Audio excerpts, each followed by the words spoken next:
Zakatul Fitr.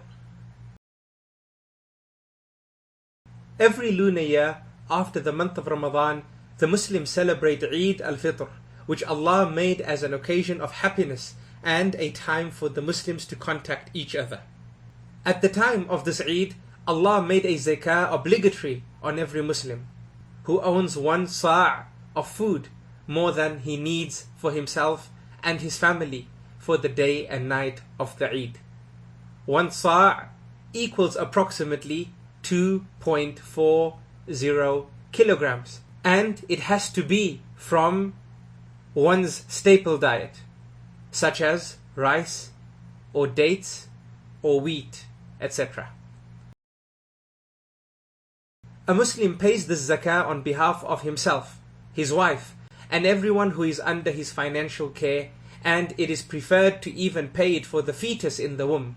Here we have Ibn Umar, may Allah be pleased with him, reporting that the Messenger of Allah ordained Zakatul Fitr as a sa' of dates or a sa' of barley on the slave and free man, male and female, young and elderly, Muslims, and he ordered it to be disbursed before people go out to the Eid prayer. The best time to pay Zakatul Fitr is on the day of Eid after dawn and before the Eid prayers. But it is permissible to advance it before Eid by a day or two, as some companions did. However, delaying it until after the Eid prayer is not permissible, as indicated in the hadith narrated by Ibn Abbas, may Allah be pleased with him. Whoever disperses it before Eid, meaning the Eid prayer, then it is an accepted zakah. And whoever disperses it after the prayer, then it is just like any other alms. That is, it is not considered to be zakah al-fitr. Important notes. The scholars have stated different important points concerning zakah. The first one is that the basic way to pay zakah is to pay it from what it is mandated on, but it is permissible to monetize it when a compelling need for this arises. Similarly, the norm is that zakah on properties is to be monitored by the authorities and not left to the payer's discretion.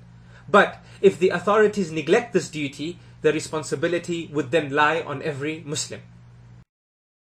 The scholars allowed the investment of the money of zakah in beneficial projects whose benefits go to the people entitled to it when an immediate need requiring its prompt distribution is not found.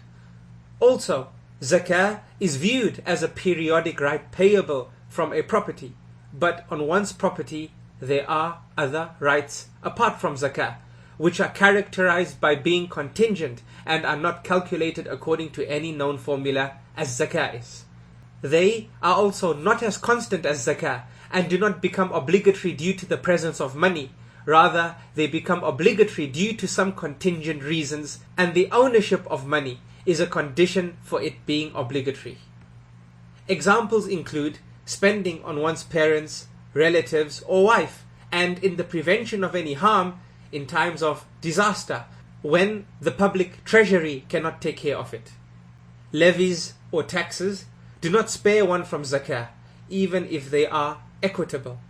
Zakah is a form of worship, while tax is a civic duty, and one does not replace the other.